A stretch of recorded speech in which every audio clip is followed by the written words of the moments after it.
Hello everyone, welcome to Study My Way. Today we discuss principles of scientific management given by F.W. Taylor.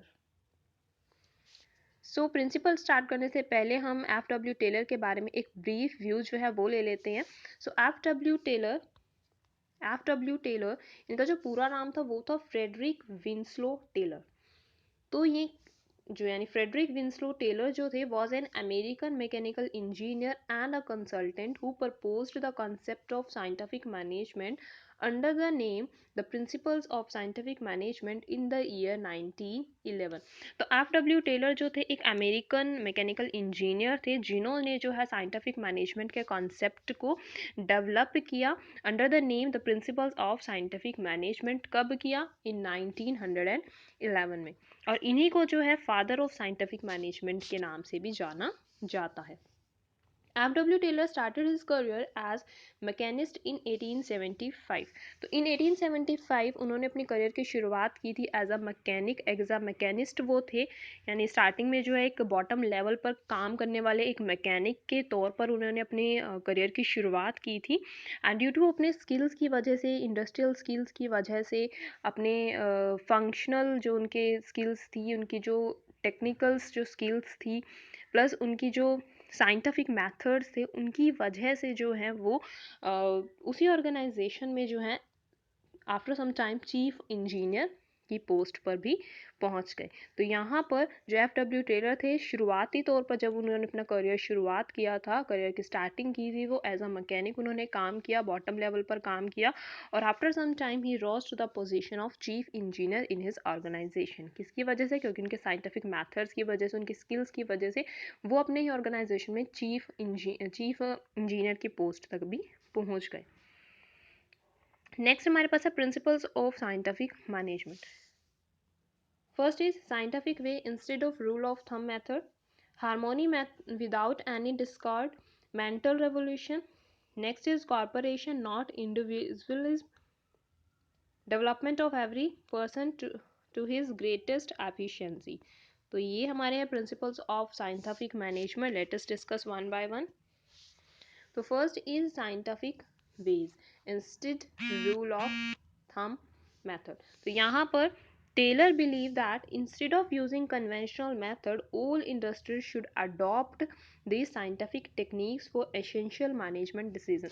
तो F.W. Taylor का मानना ये था कि हमारे को क्या करना है, लकीर के फ़कीर नहीं बनना, रूल ऑफ थंब जो है यूज़ नहीं करना, लकीर के फ़कीर नहीं बनना, कन्वेंशनल मेथड को यूज़ नहीं करते रहना, बल्कि अपने एक्सपीरियंस के बेसिस पर, अपने एक्सपेरिमेंट के बेसिस पर हमें क्या करना है, कुछ साइंटिफिक टेक्निक्स जो है डेवलप करने और उसके बेसिस पर अपने मैनेजमेंट डिसीजंस लेने हैं.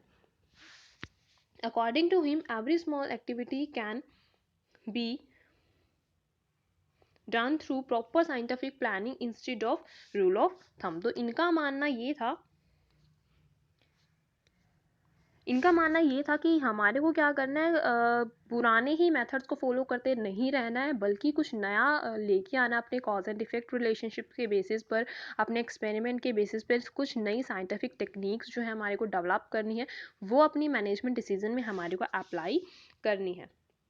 प्लस और क्या मानना था इनका, ही believe that management should make decisions based on cause and effect relationship instead of traditional opinion. इनका मानना था कि जो मैनेजमेंट अब अपने डिसीजन मेकिंग करे, किसकी बेसिस पर, कॉज एंड इफेक्ट रिलेशनशिप के बेसिस पर, इंस्टेड ऑफ ट्रेडिशनल ओपिनियन. पुराने विचारों को छोड़कर हमारे को क्या करना, कुछ नई साइंटिफिक टेक्निक्स जो है डेवलप करनी है अपनी डिसीजन मेकिंग प्रोसेस के अंदर.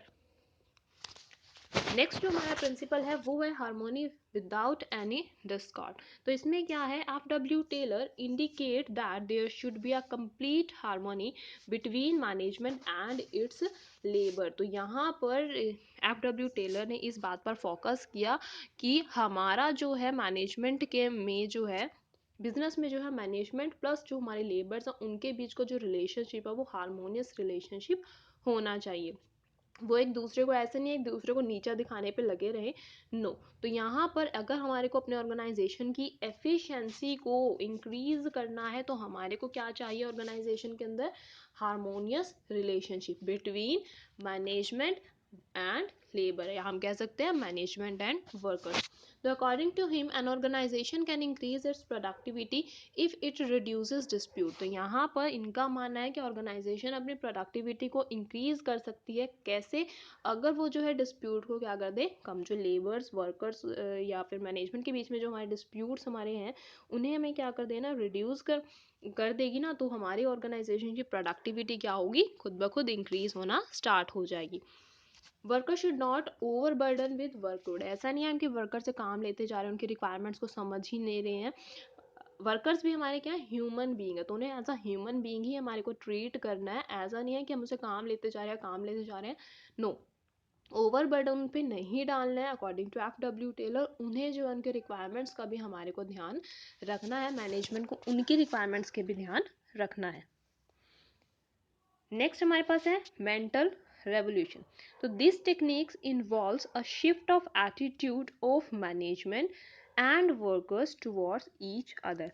तो यहाँ पर मेंटल रेवोल्यूशन का मतलब क्या है कि मैनेजमेंट प्लस वर्कर को एक दूसरे के जो एक दूसरे के लिए जो उनका एटीट्यूड है उसे क्या करना है, चेंज करना है। दोनों को समझना है कि दोनों की वैल्यूज़ को समझना है, इंपॉर्टेंस देनी है। ऐसा नहीं है कि वो सोच रहा है कि मैं इससे बड़ा, वो सोच रहा है मैं इससे बड़ा, तो ये चीज़ें नहीं होनी चाहिए। हमारे को इक्वल इंपॉर्टेंस देनी है एक दूसरे की वैल्यूज़ को।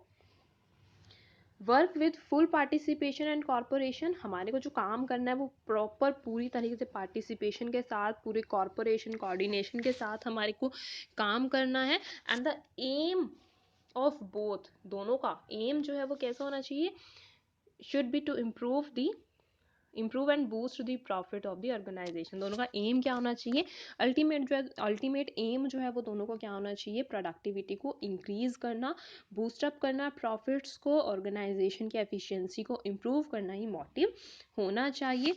And mental revolution demands a complete change in the outlook of both the workers and management.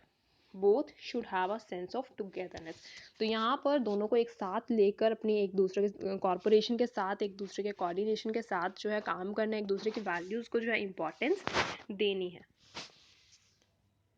Next हमारे पास है कॉरपोरेशन नॉट इंडिविजुअल्स। तो यहाँ पर क्या है, an organisation is made up of different individual. तो यहाँ पर ऑर्गेनाइजेशन जो है डिफरेंट इंडिविजुअल से बना होता है। इंडिविजुअल यानी हम कह सकते हैं पर्सोनल, अलग अलग हम कह सकते हैं पर्सोनल, हम वहाँ पर काम कर रहे होते हैं। हर बंदा एक दूसरे से डिफरेंट होता है, चाहे वो हमारा रिलीजन के बेसिस पे कह सकते हैं, चाहे कल्चर के बेसिस पर हम कह सकते हैं। तो यहाँ पर each one of them is equally important. तो यहाँ पर हर एक क्या है, इक्वली इम्पॉर्टेंट है। Business is all about team work and corporation. तो ऐसा नहीं है कि हम अपने आप को ही बड़ा समझें, दूसरों को हम अपने आगे कुछ भी ना समझें, तो ऐसा नहीं है। हमारे को अपना क्या करना है, एक अलग व्यू पॉइंट ना बनाकर हमारे को क्या करना है, सबके साथ, कॉरपोरेशन के साथ हमारे को काम करना है, टीम वर्क के साथ हमारे को काम करना है। टीम स्पिरिट वाली जो हमारी भावना है वो चीज़ हमारे को क्या करनी है, इग्नोर नहीं करनी है। तो business is all about team work and corporation in the absence of which the organization may fail to attain the desired result। और अगर टीम वर्क कॉरपोरेशन नहीं होगा तो इसकी विदाउट इसकी अब्सेंस की वजह से जो है हमारी ऑर्गेनाइजेशन के क्या हो जाएंगे, प्रॉपर रिजल्ट जो है यहाँ पर अचीव नहीं कर पाएगा। Therefore the employee in an organisation must work together. तो ऑर्गेनाइजेशन के एम्प्लॉय का जो है टुगेदर रहकर, इकट्ठे रहकर काम करना है, keeping aside their objectives and ego to achieve a common goal set by the management। तो अपने ईगो को साइड रख के हमारे को अपने जो ऑर्गेनाइजेशन के ऑब्जेक्टिव्स हैं उन्हें पूरा करना है, अपनी ईगो को साइड में रखकर, या अपने पर्सनल ऑब्जेक्टिव्स को साइड में रख के, अपनी ईगोज को साइड में रख के जो है हमारे को अपनी मैनेजमेंट के जो गोल सेट है उसके लिए हमारे को अपना काम करना है। नेक्स्ट हमारे पास जो प्रिंसिपल है वो है development of every person to his greatest efficiency. तो यहाँ पर क्या है, the effectiveness of a company also relies on ability and skill of its employee. देखो मेन पॉइंट है वेरी, ठीक है, यहाँ पे हमारी जो ऑर्गेनाइजेशन है या उसकी हम कह सकते हैं इफेक्टिवनेस जो है कंपनी की, या हमारे ऑर्गेनाइजेशन की जो इफेक्टिवनेस है वो हमारे ऑर्गेनाइजेशन में जो काम कर रहे हैं एम्प्लॉयज़, उनकी स्किल्स और एबिलिटीज़ के ऊपर ही बेस्ड है। तो यहाँ पर हमारे को क्या करना है, इम्प्लीमेंट करनी है training, learning, best practices, technology is a scientific approach to brush up the employee skill. तो यहाँ पे हमारे को करना है अपने एम्प्लॉयज़ की स्किल्स को और ज़्यादा इम्प्रूव करने के लिए उनको टाइम टू टाइम ट्रेनिंग्स जो है प्रोवाइड करवानी है, उनकी स्किल्स को इम्प्रूव करना है, राइट पर्सन को राइट प्लेस पर जो है हमारे को लगाना है, टाइम टू टाइम उनको ट्रेनिंग जो है प्रोवाइड करानी है to assure that training is given to the right employee. The right step should be taken at the time of selection and recruiting candidate based on a scientific selection। तो एक scientific selection हमारे को यहाँ पर करनी है, recruitment, selection ये सभी हमारे को एक right scientific methods के थ्रू हमारे को करना है। सिर्फ एम्प्लॉयज़ को लगा लेना ही काफ़ी नहीं है, उनको टाइम टू टाइम ट्रेनिंग, उनके स्किल्स को इम्प्रूव करने के लिए उनको टाइम टू टाइम ट्रेनिंग भी हमारे को करनी है। तो डेवलपमेंट करनी है हर पर्सन की ग्रेटेस्ट एफिशिएंसी के साथ में। सो थैंक यू गाइस, तो ये हमारा आज का वीडियो था, होप सो आपको क्लियर होगा। Thank you so much.